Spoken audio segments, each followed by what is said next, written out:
We're back again. You know what's crazy? We say it every time, but like we actually don't take breaks. We just keep going. Anywhere. These are one day after another. Yeah. We're back, but we've always kind of been. Well, we've got a new pal with us, Joze Piranian. Welcome to the Pals Podcast. Thank you for having me, guys. And I should just say, for the benefit of your listeners, I have a stutter.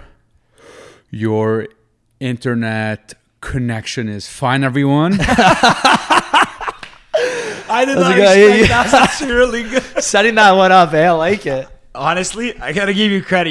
You gave us a little prep. You're like, I'm gonna crack the ice a bit. I did not expect that. That was really funny. He's practiced that one before. Yeah, you used that one a few times. Eh? I'd say that's honestly a really good one. But it is a pleasure to have you. You know, we've heard a lot about you, obviously, and Ricky kind of made the connection. But you've obviously come over. Wow, geez, I got tongue tied there. You've overcome some adversity and have kind of got yourself up to the stage of world speaking or being a public speaker. So, honestly, kudos to you for kind of getting through that. It's pretty fantastic. Thank you. It's been a very unexpected trajectory. Yeah, can imagine. Well, I mean, let's kind of jump. If you don't mind, we'll jump back from the beginning. I mean, you know, as you said to the listeners, like you have a speech impediment and you kind of overcome that. I mean, is it something that you were just born with and kind of had growing up? And, you know, how did you kind of deal with that when you were growing up? I've always had it. And about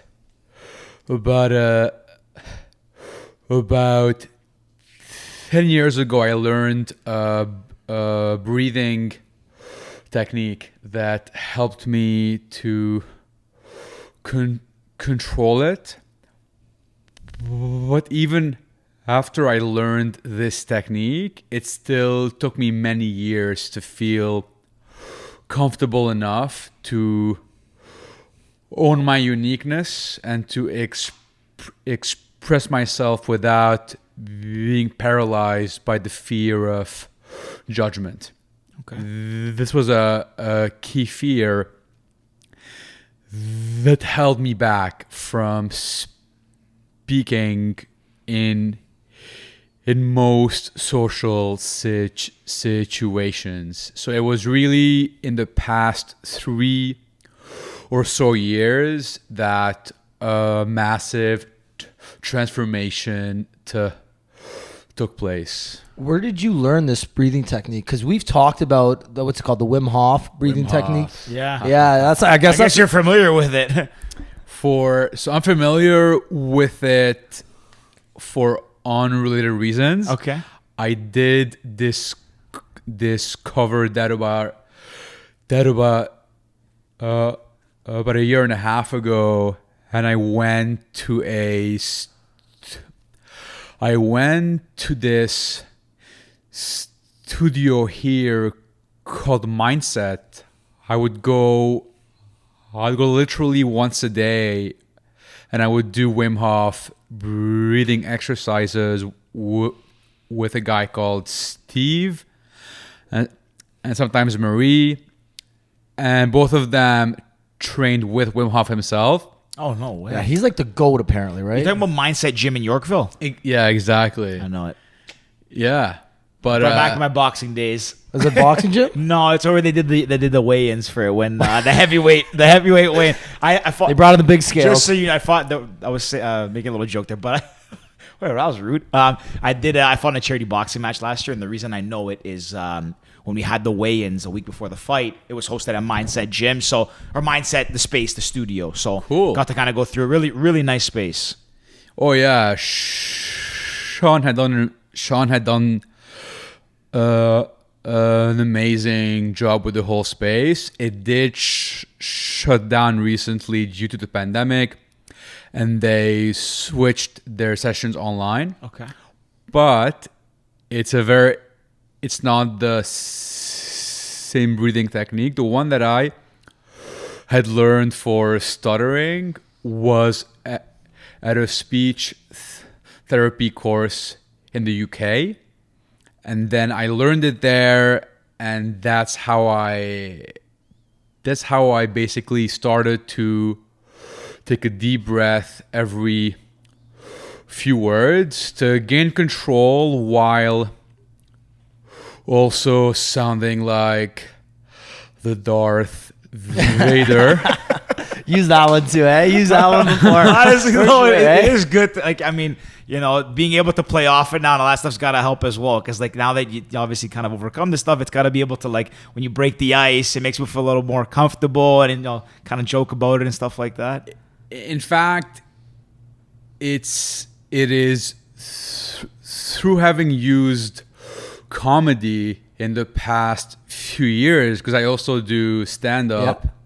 In addition to the public speaking. And I would say stand-up was a key part of my journey.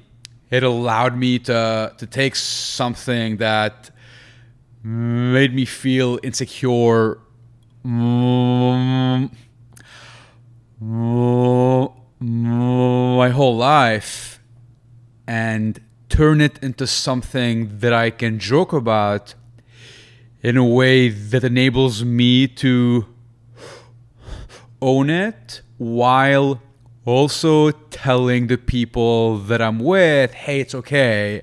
If I can joke about it, then it's something that we can both take lightheartedly.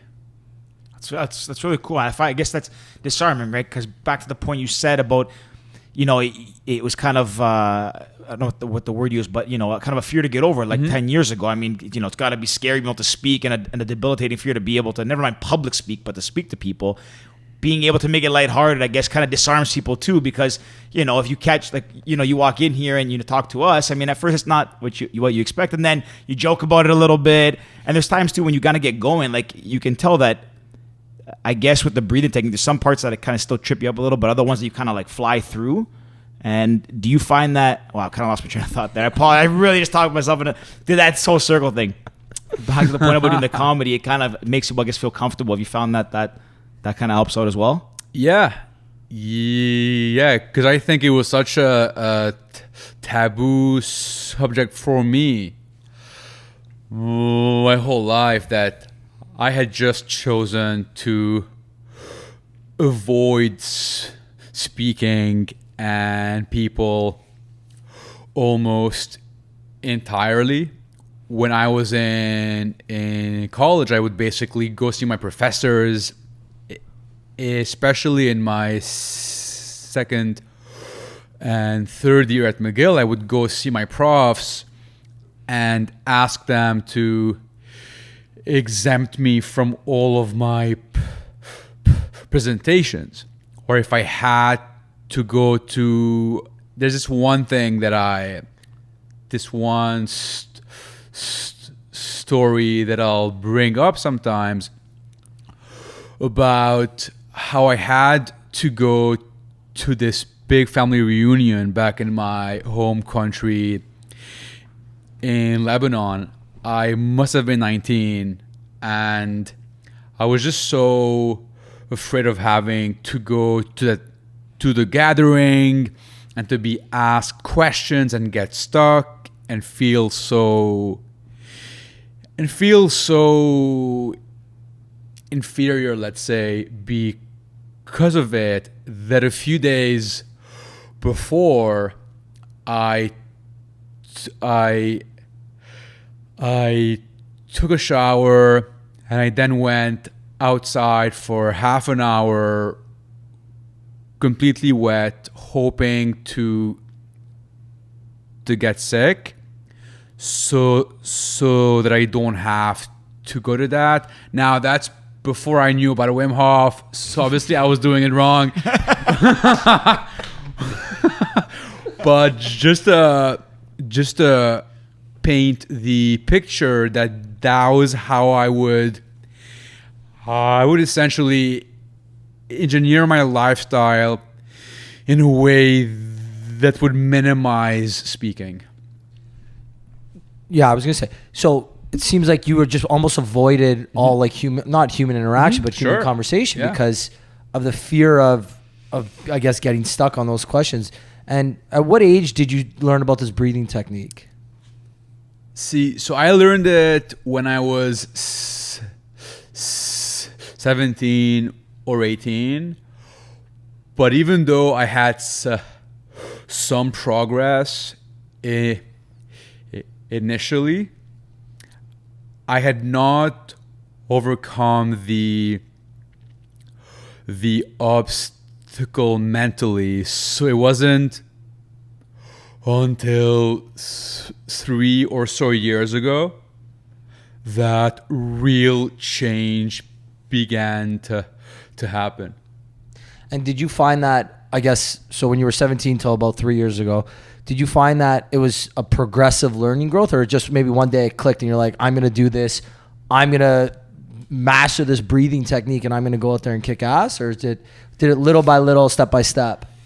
So I would say I did have some moments before the past 3 years of having some progress, but there's one exercise that I did heavily in the past 3 or so years that had a transformational impact. I would go to the mall, that's before lockdown, and I'd give myself the challenge of talking to 100 complete strangers.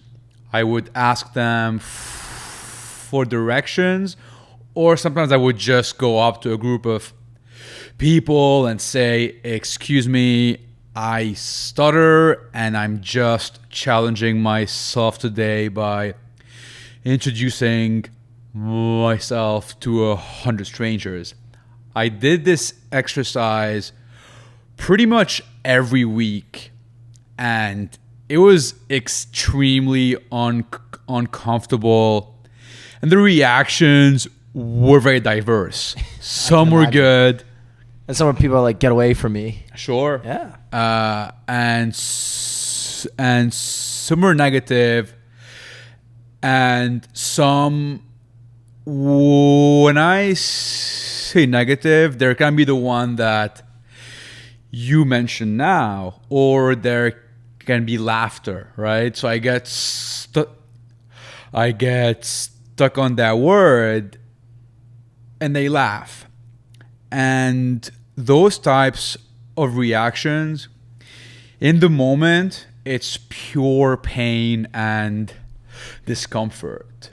But once that situation is over, it desensitized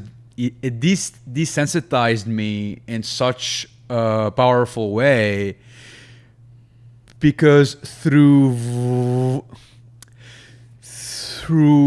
voluntarily exposing myself to the worst case scenario, hundreds or even I would say thousands or tens of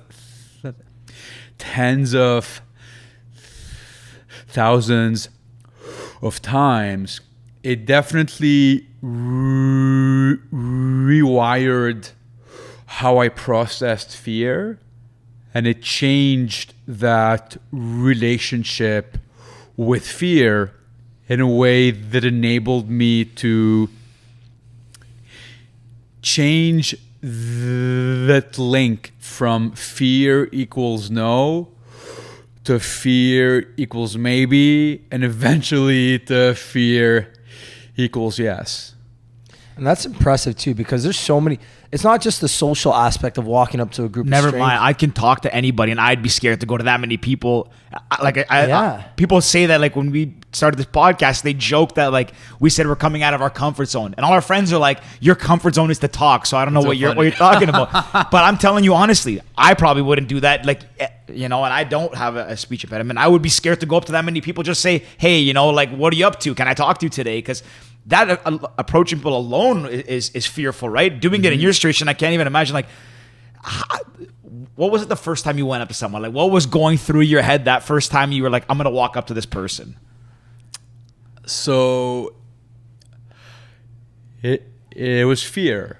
And But was it fear of rejection or fear of like not being able to be able to put together like a proper sentence? Like, because there's fear of being rejected by people, but then there's also like internal fears too, right? Like I get social fear sometimes, and I'm a fairly confident person, but I won't just walk up to a group of people sometimes in a setting that I'm uncomfortable in because fear of rejection. But then there's the fear that you have of self. Like, are you going to get tongue tied? Are you going to get caught on your words? But if you think about it, even that fear is still rooted in the fear of rejection, because the thought process is, what will they say, or how will they react to me being different, which is the same fear of rejection, essentially. Yep. So I would say the fear was quite intense, and even after I had done this exercise and talked to thousands of people, the next time that I had to do this exercise, I would still feel that same exact fear, and it would then take me 10, 20, 30 interactions to feel like I was once again in control of that fear. And that's an exercise that not only allowed me to gain that confidence, but it's also an exercise I would do pretty much before every stand-up comedy performance or before every speech. Even if I'd be traveling, if I'm in LA or San Diego to do a keynote at a conference, I would still find a way before the conference to go walk around the city and to do this exercise to prepare myself. So this is like a habitual thing now that you've added to kind of just like to kind of train. Is it just like training yourself to do it as repetition, or is it more so for the habit, or more so for the fear aspect now? Or is it a little bit of both? Now, I admittedly haven't done this exercise as much in the last few months due to the pandemic. Yeah. So you didn't do it before coming on this, hey? Now, you had your icebreaker though. That was it, eh? You knew you had that one. I had to rely on the jokes here. But yeah, I would say to answer your question, it became a habit to deal with the fear and to desensitize myself before big speaking situations. I still remember, for example, the first time I did stand up in Lebanon. I was doing this show for half an hour. It was this half hour set in front of, I think, about 200 or 300 people, including a lot of friends and my parents and their friends. So it was really a stressful performance, and even that day, I still went to some mall over there, and I spent maybe about 3-4 hours to do this exercise. When you went there, were you speaking Lebanese or English? Arabic. Arabic? Sorry. Whoops. But yeah, Awkward. I was actually, that's a similar question to that. Yeah. But I mean, so I will say though, the Lebanese Arabic it's very nuanced. So in a sense, both of you are right. It is a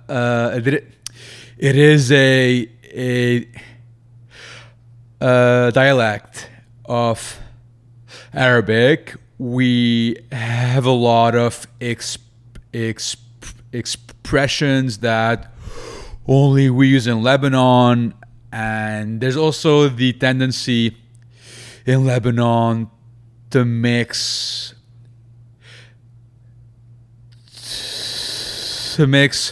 Arabic with French and English. I didn't know that. French is a dominant language. It's probably the second most spoken after. Yeah, Arabic, second. correct? Yeah. Yeah, the French. The Hamadis and the Sofis are gonna be pissed at me that I didn't know these Yeah. things. I find, I actually just read a book called Jerusalem to Beirut or something, and it's about back in the 80s in Beirut, and it was an investigative journalist, Thomas Friedman. Thomas Friedman, I have it somewhere here. Anyways, I find that part of the world, my background's Greek, a lot of connections, very similar there, but I find that part of the world very fascinating. So, I mean, not a lot of people know the French. I only knew it recently. I had no idea. Because of that book, that it's like most people, they start, it's Arabic, and they speak French in school, and then it's English as the third language, probably. Is that a fair assumption, I think? Yeah. Yes. Yeah.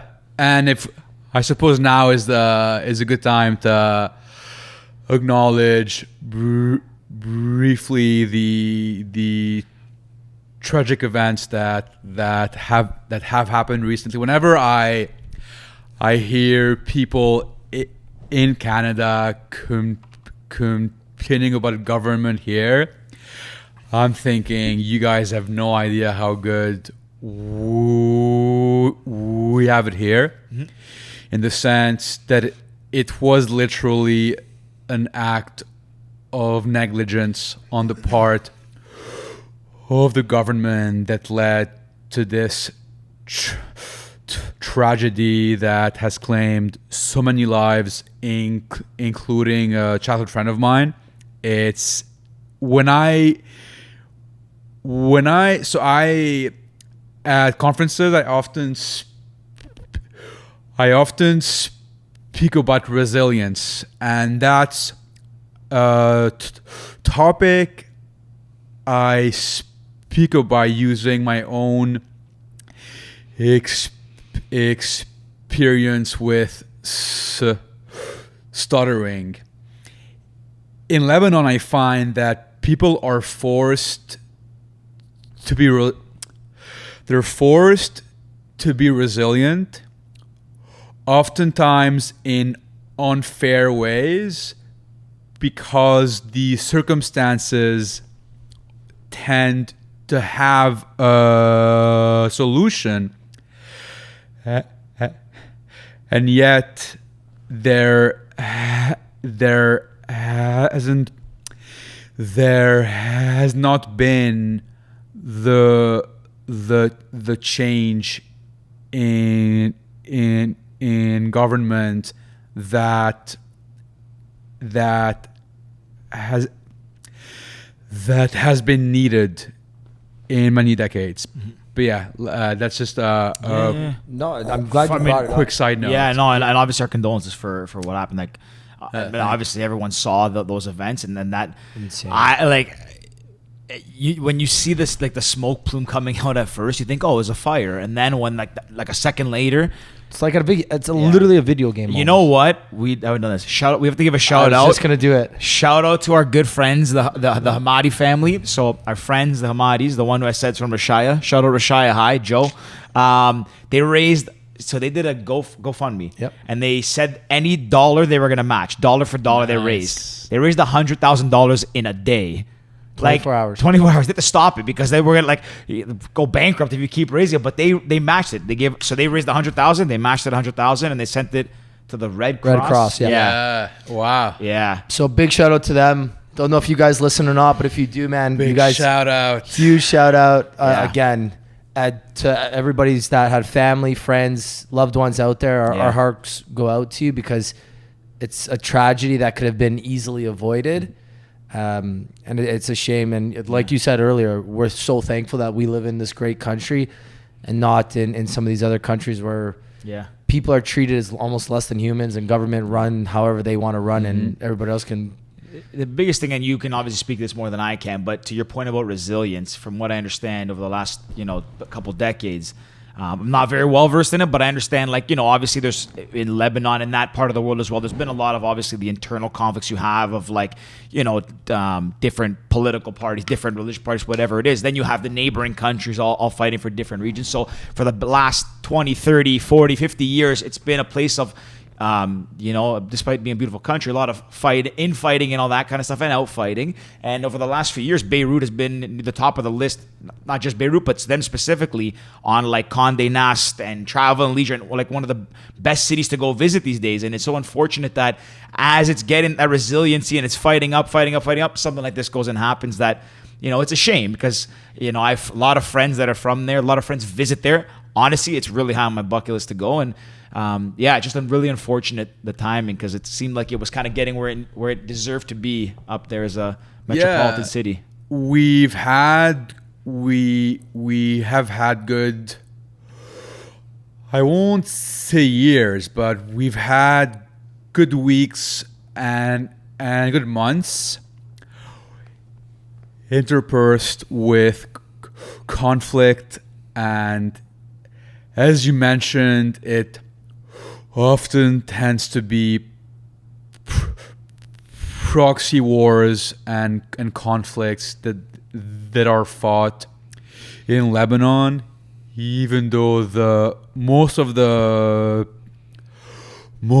people themselves just want to live in dignity and enjoy the absolutely gorgeous country that is Lebanon, the beach and the ski slopes and the nightlife. It's a There's country. skiing in Lebanon?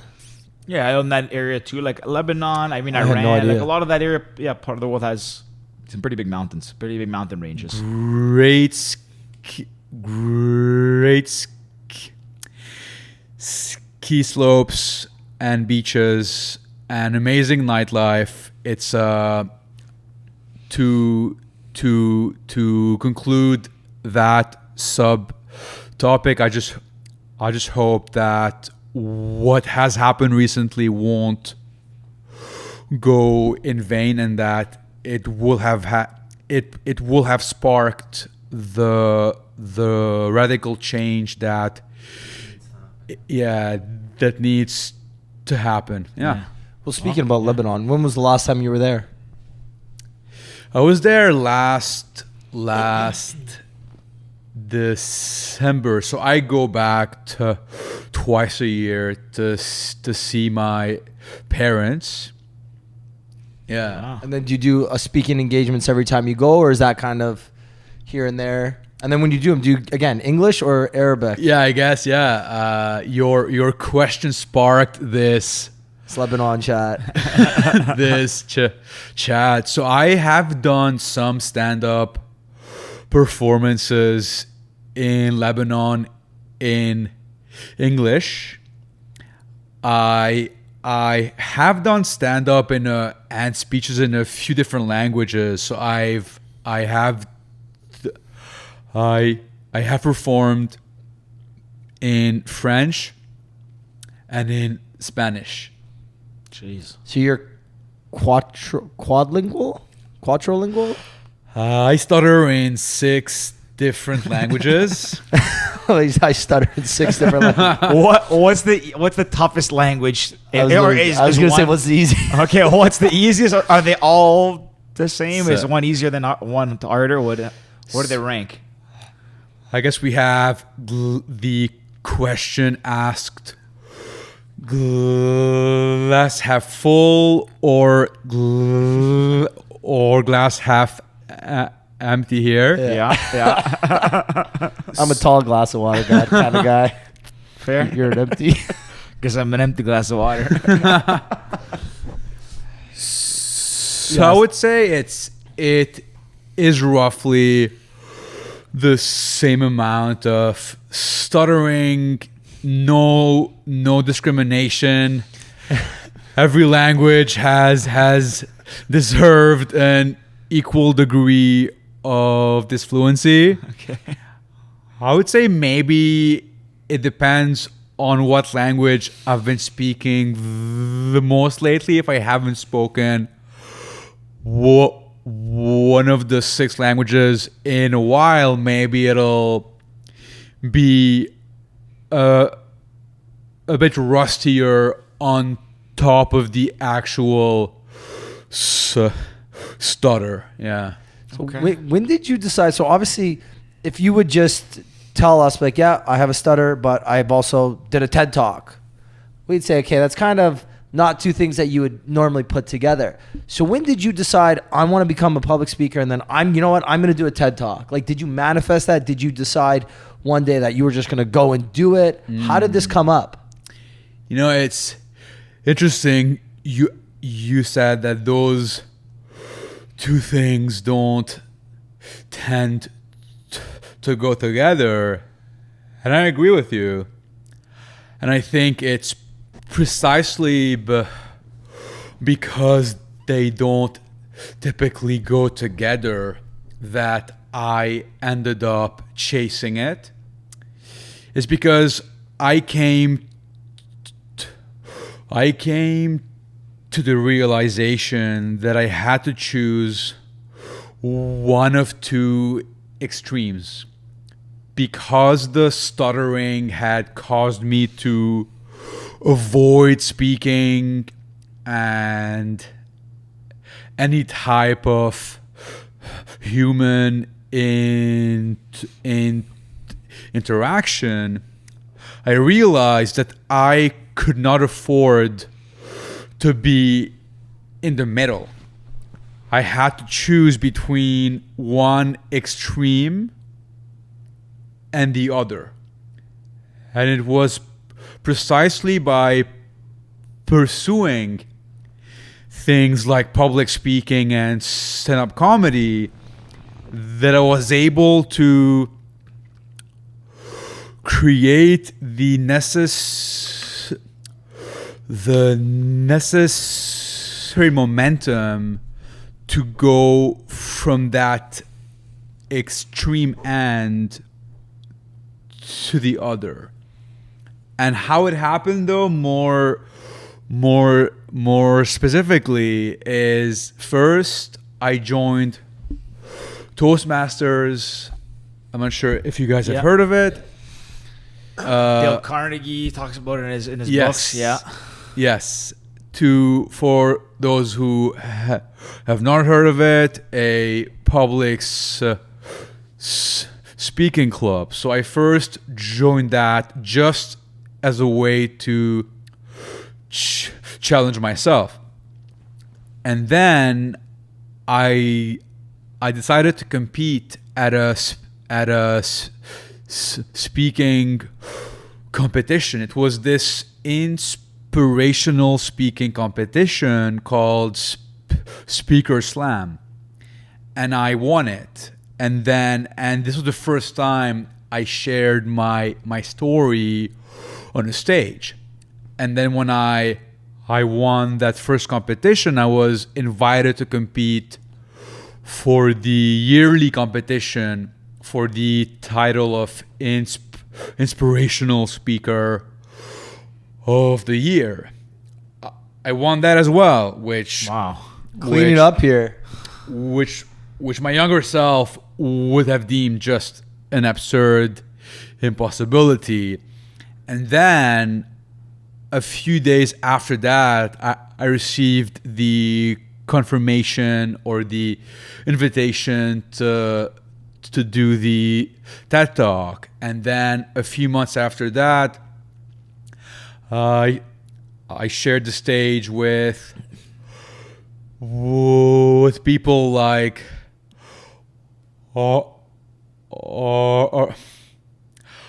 Arlene Dickinson and Brendan Bouchard and JP Sears at this big conference here called the Archangel Summit. So things just happened one after the other in such an unsystematic or unplanned way. All I was doing was on the level of the inputs, I was basically facing one fear at a time, and then magically in the output side of things, all of these milestones just kept on happening until I started to receive requests from conferences and companies to come do their keynotes about topics like overcoming adversity or diversity and inclusion. Wow. So besides the TED Talk, because that's obviously like one of the pinnacles of public speaking, what would you say is one of your next favorite that you've done? Was there one keynote that was really cool? Was it the Archangel Conference? Like what's one that stands out to you? Oh, and why? Yeah. We always forget to ask that. Hey, what's your favorite and why? Yeah, we always say what's your favorite, and then we stop. And then we ask them, and they'll be like, oh, well, why? Yeah. Because they're doing that all Set it up together. earlier. Good job, George. Thank you. Getting a little better. Taking some notes on how to public 55 episodes in.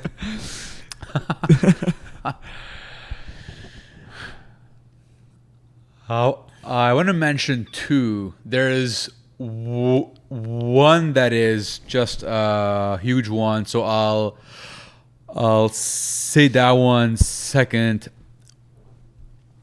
I spoke at this event called the Top 10 event. It's organized by a good friend of mine, Stuart Knight, and it took place at the CBC Glen Gold studio here in downtown Toronto. It was such a magnificent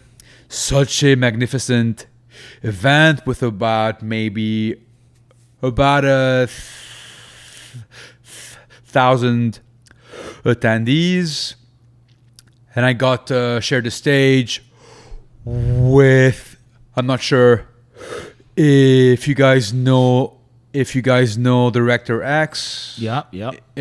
He directed Drake's video. Yes, among others. Yeah. Hotline. What was the Hotline Bling? What's the one? I can't remember. It's Hotline. Yeah, Bling. he's a big Toronto guy. Yeah. Yeah. He gave an amazing speech about meditation, which is one of his passions. And this was one really great event. But there's also one that was really emotional for me. It was is the mic good? Yeah, I was gonna say. I was just looking at you like. I wasn't sure if it was plugged in properly. So I was like, let me just unplug it. I thought I was being slick here. I definitely noticed that. I was like, is this guy gonna start talking into a mic that's not working? I mean, I would have given you enough time, I think, with my answer to fix it, call the technician. He would have showed up, fixed it, and meanwhile, I'm still answering the same question. So one really memorable milestone, though, was I opened for this really renowned Lebanese American comedian called Nummer at the Queen Elizabeth Theater here in Toronto, and it was maybe about 1,000 Lebanese people, or mixture, but many of them were Lebanese. And I remember moments before this show just being in the green room thinking, man, a few years ago I begged my professors at McGill to exempt me from all of my presentations, and not even just that, I also asked them to exempt me from any participation in the classroom. And I was thinking, how surreal is this? And then I did one of the best sets I ever delivered. And when I perform with a Lebanese audience, it definitely has this extra symbolism, because it wasn't always that easy growing up over there being different. And I think when I get to do these performances and replace more negative memories with happier ones, it does contribute towards a sense of closure. But once I had done that performance, I remember I went backstage. I remember almost having tears and just thinking about how surreal and beautiful it was that I somehow had drastically transformed my trajectory. If you asked me a few years back, I definitely would have thought that I was destined to live a certain way. And I think it does also imply that whatever someone's obstacle, fear, or whatever their equivalent of a stutter is in their own lives, if I was able to transform things, it should also give people the required motivation or mindset to conclude that the way things are today does not have to be the way things will be in the future. Wow. And man, kudos to you, because that's so inspiring to a lot of people listening. Because like we can talk about, you know, your journey, and there's people like trying to lose weight and they're thinking, I can never do this. Like, you taught yourself how to overcome something that most people don't overcome in their lives. And it's not like it just happened overnight. You worked on it. You came to the point where you're facing your fears day in, day out, and, you know, walking in. And I'm sure when you got off that stage, you remembered all those people that at the mall that kind of were negative or rude to you. And you're probably thinking, yeah, laugh at me now. You know what I mean? Like situations like that, because it's true, right? Like, you can change your entire life if you really put your mind to it and really set yourself to these goals. And sometimes it's going to be uncomfortable, and sometimes it's going to suck. Probably a lot of times uncomfortable, right? Yeah. You got to put yourself in those uncomfortable positions. Like, I'm going to think about Never this. mind even uncomfortable. It's like beyond uncomfortable. Yeah, going to a mall is uncomfortable. Going on a stage in front of fucking thousands is beyond, like, that's, I don't even know if you call that uncomfortable. That's like beyond uncomfortable. That's what I mean. It's scary for a normal like a person without any, you know, speech impediments to do that. Then it's like, you overcame that to do that. So man, like, kudos to you, because that's so inspiring to know that you can do that. You just used something to an example. Like you said that, you know, inspire other people to overcome their quote unquote stutter. So you use it, like, it's interesting to use it that way, because as you said that, I thought about it. It's like, you know, everyone has something like that. What, maybe to different degrees, maybe less public, maybe something like, you know, you talk about a lot. Maybe it's something mental. Maybe it's something physical, like weight. Maybe it is a speech impediment. Maybe it's whatever it might be, right? And I think that, you know, a lot of people, they look at it like, and maybe that's the generalization, maybe not a lot of people, but anyone can look at it as like, oh, I'm different, or I can't do this. And the, you know, what you did is not just push the envelope to, like, you know, do the minimum to kind of get over it and be able to function with it. Like, you really push the envelope, saying, like, why am I going to stop here? I'm going to move it to here and push myself even farther. So this is like, even this would be impressive for most people. Now it's like, sets the bar pretty high, but that just shows that anybody can, like, you know, I mean, you can go from being overweight to not just losing the weight, but go and be, you know, run a marathon or triathlon, whatever. And to be honest, yeah, and that's actually, that's a great analogy. And you often find that the people who end up really excelling had gone through some form of an obstacle in the first place that became their drive. So really, I think I was just watching maybe 1 or 2 days ago a recent episode on the Joe Rogan podcast with David Blaine, the magician, right? Yeah. And even though I didn't listen to the whole thing yet, in the first maybe half hour, he talks about how when he was a kid, he was at the pool swimming, and because his feet had some kind of an issue, or his legs, it affected his speed. And he realized that what could give him an edge is if he learned how to stay underwater for longer without needing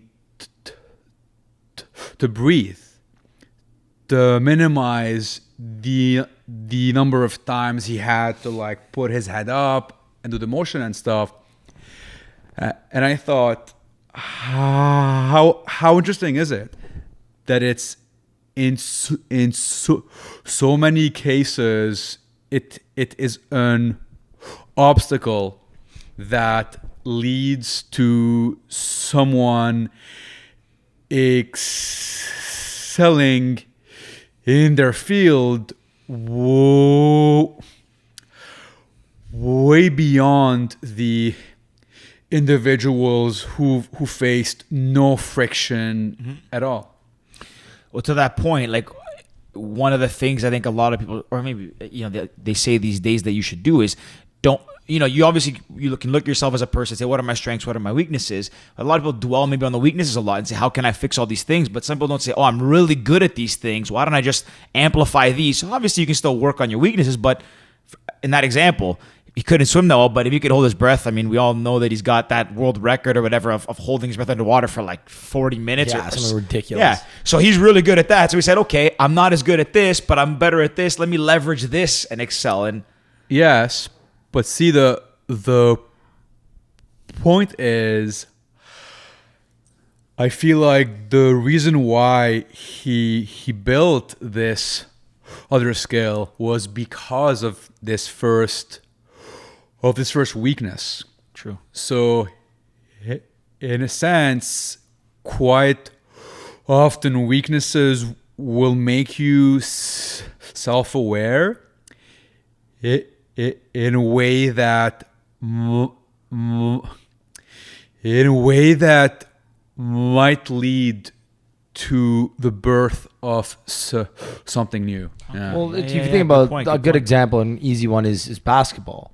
A lot of people that are great, they're great dribblers, but they're just not tall. You have to learn how to shoot. You have to be fast because exactly you're born not with a disadvantage by any means, but you're just not as big as the other people playing basketball. You're not as tall. You can't dunk. Like Steph Curry, I'm sure he said this. Like, if I'm going to make it to the NHL, I got to NBA. If I'm going to make it to the NBA, yes. I got to be the best shooter out there, or else I've got no chance. I'm too small. I can't. He's too small. He's decent size. He can dunk the ball. Like 6. Can he dunk? dunk, Like 6'2", let's say. He got some ups. A little bit. Okay, like, not, let's see. I know what you mean. Nate Robinson and Muggsy Bogues. I know you're those guys. Nate Robinson can dunk. Nate Robinson won the dunk contest. Yeah, because you have to learn how to jump high, man. Because the guy's so tiny. I don't know if he can learn how to do this. I'm born with that, man. No, that's a skill. That's muscle. True. I'm just being. I'm just trying to poking holes in everything. Yeah, I understand. Go back. You have a good point. No, but it's true. Right? Sometimes you find your weaknesses and you have to develop great strengths to compensate for those weaknesses.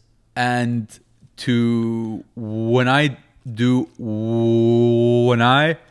perform stand-up, one comment I often get after my performances is good writing.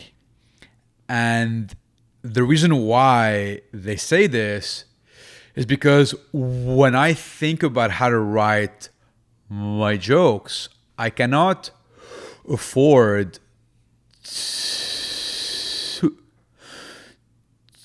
to ramble on. I have to be strategic with wording, and this leads to the jokes I deliver having to be as clean and concise as possible. Yeah. Is there one that you can hit us with right now? What's your go-to? Yeah, do you have a good one? Yeah, well, so okay. Damn, I used it on the first line. Eh?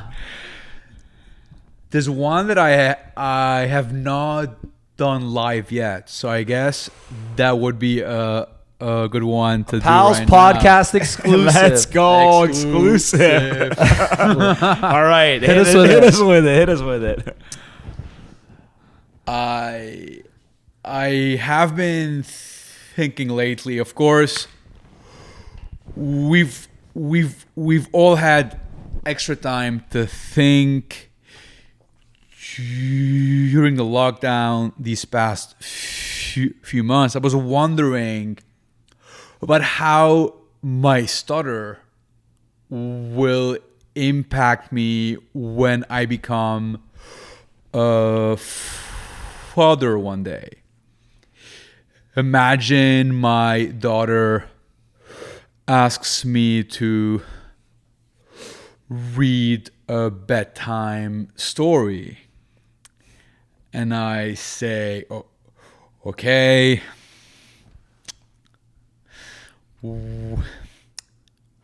Once upon a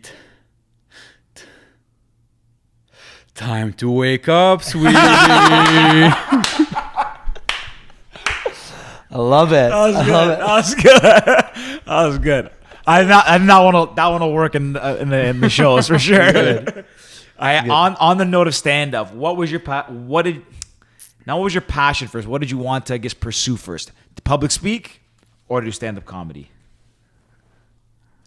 Two sides of the same coin. The stand up was, I would say, first and foremost, a psychological exercise of self-acceptance and owning what makes me unique. I had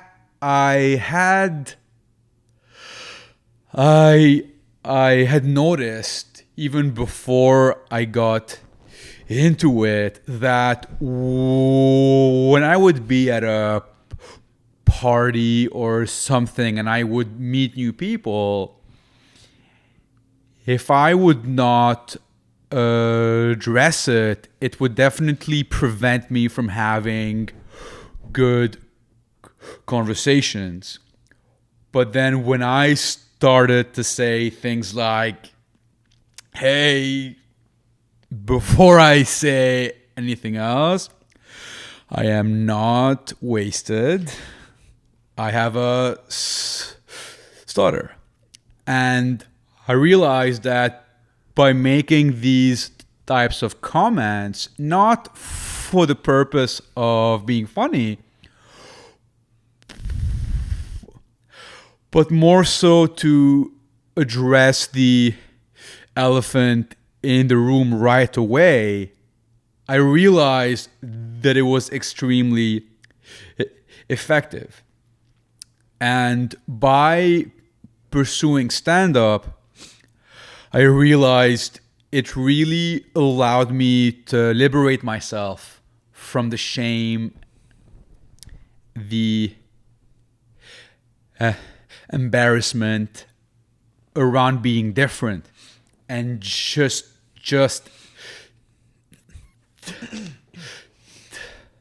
telling the whole world, hey, I am different and I'm okay with it. That's why I believe the stand-up happened.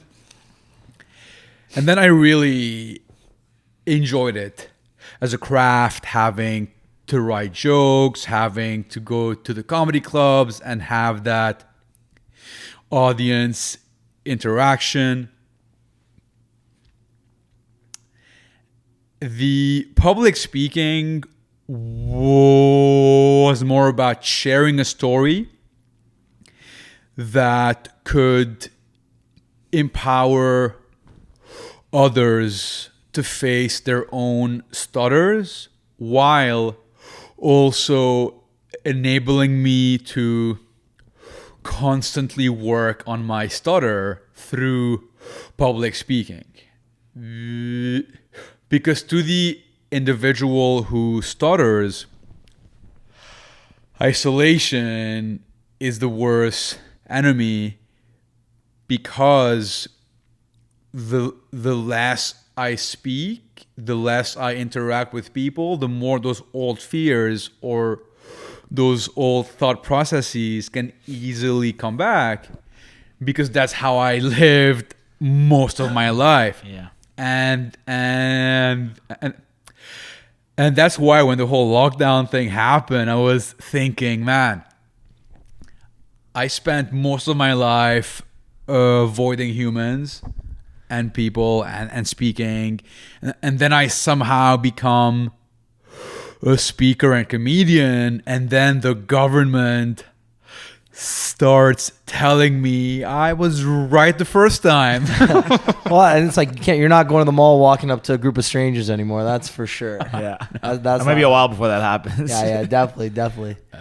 I've in regards to comedy, where is your dream comedy set? If you could play one comedy club, one show, is there one that you want to achieve one day? Now, I have performed at some really sweet spots. One of my favorites so far was at the Laugh Factory in Hollywood. Wow. It was a great show.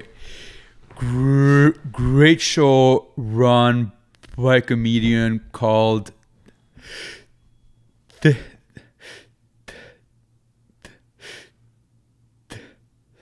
Tehran. Okay.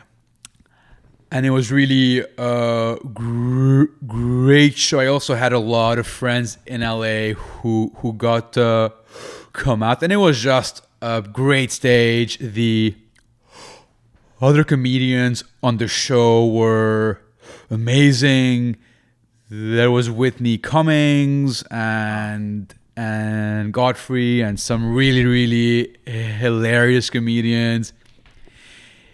If I could pick another spot, I would say the Comedy Store is definitely up there. Yeah.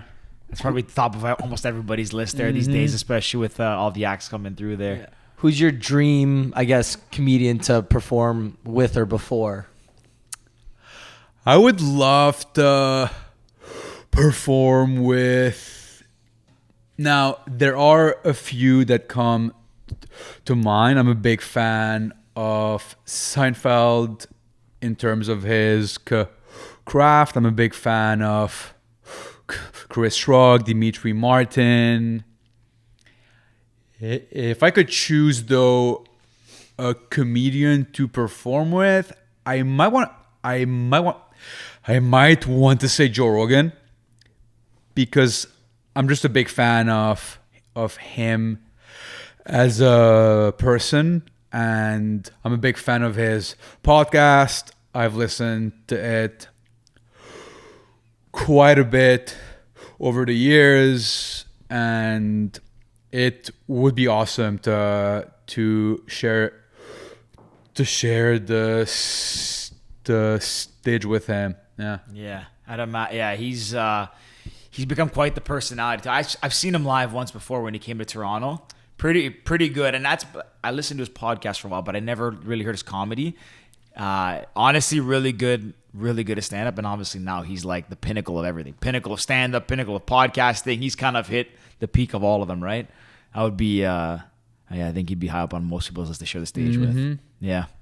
Yeah, Joe, he literally is, like you said, at the top of. Yeah, but he's a personality now too. Yeah. Like he's just he's so faceted in so many different things. And Like about UFC, he's like massive in. right. I think they all play off each other, right? Like you have to be super. I think that the being a comedian got him on, like helped him get TV and helped him get kind of the notoriety. Obviously, the MMA, he was did his jiu-jitsu and all that stuff, but a lot of that leverages to the podcast and being able to listen, read a room, be able to talk to people, converse with people, and Get good guess. yeah. Anyways, he's a remarkable guy, and now he's got paid the big bucks because of that deal with Oh Spotify. yeah, he's got We'll get there one day.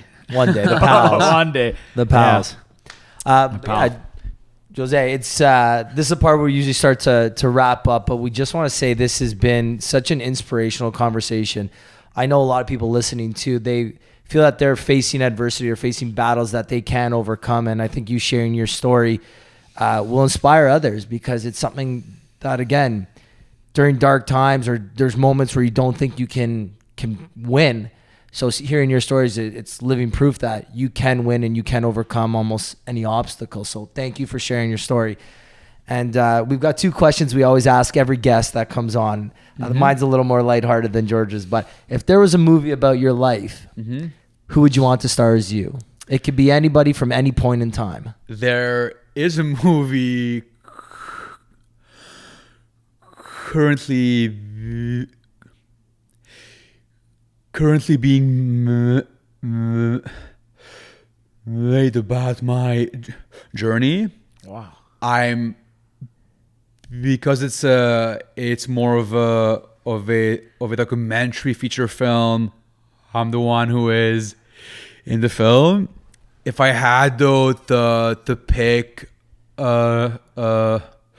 another actor to play me, when I was younger, I was often compared to that kid Seth Cohen from the OC. Oh, yeah. If he shaves his head, then maybe he would be a candidate. Okay. Yeah. That's a good one. Pretty good. Yeah, I can see it.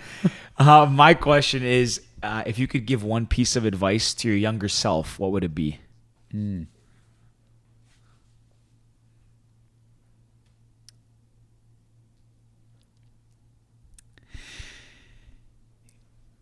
With the story or without?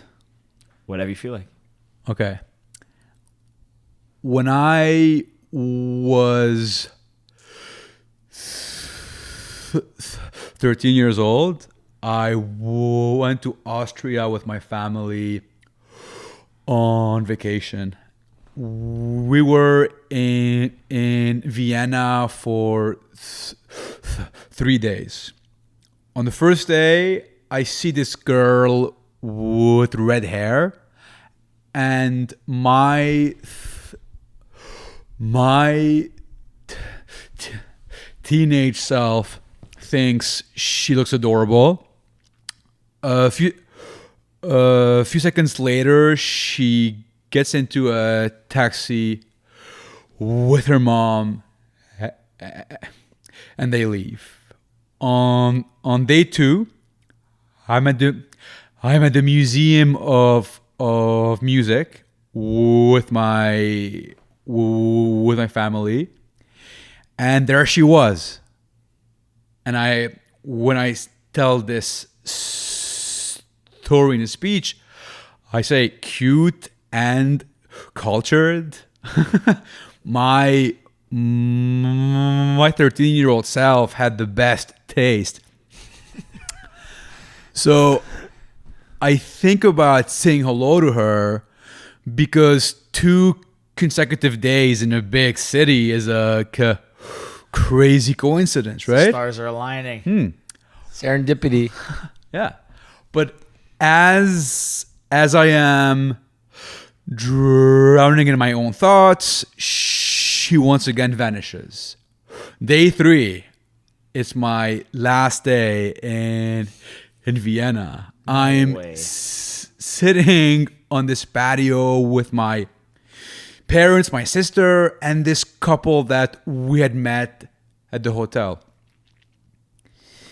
My dad proceeds to tell the entire table all about my crush on the girl with the red hair.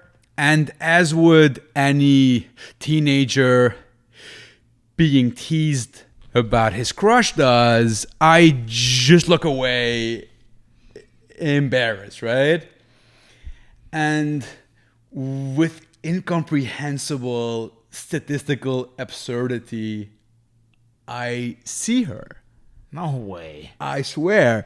Everyone at the table starts cheering for me. 3 days in a row, they said to me, you have to speak to her. But I just sat there, frozen with anxiety and paralyzed by one single thought. What would she say when she hears me stutter? And if I could go back in time and talk to that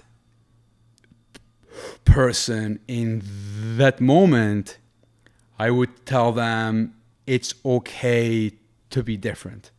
And that's just something that it took me so long to understand and accept that. The second thing would be use fear as a compass. When something feels fearful, chances are you have to do it.